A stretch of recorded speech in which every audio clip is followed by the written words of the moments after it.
خب دوستان اینا رو من اتو زدم، یعنی سایز 100. فرق این کار که بندش ثابته و تنظیم نداره با این کار که ما اومدیم هم بند رو پهن کردیم و هم بهش تنظیم زدیم در اینه که میشه از اینجا بندا رو کوتاه بلند کرد، ولی این کار دیگه ثابته، نمیشه تغییرش داد سایز بند رو. اینم پایان کار.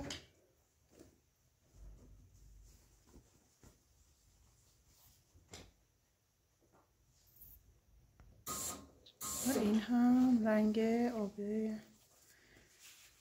آسمانی. این هم بنداش ثابت. این طرف کار دکمه میخوره و این طرف بندینک.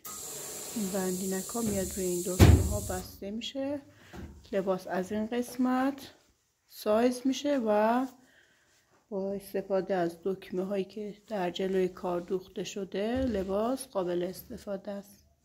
هیچ کشی توی این کار دوخته نشده. همین استحکام کار رو بالا میبره، دوام کار رو چندین برابر میکنه و یه ایستایی خیلی عالی داره.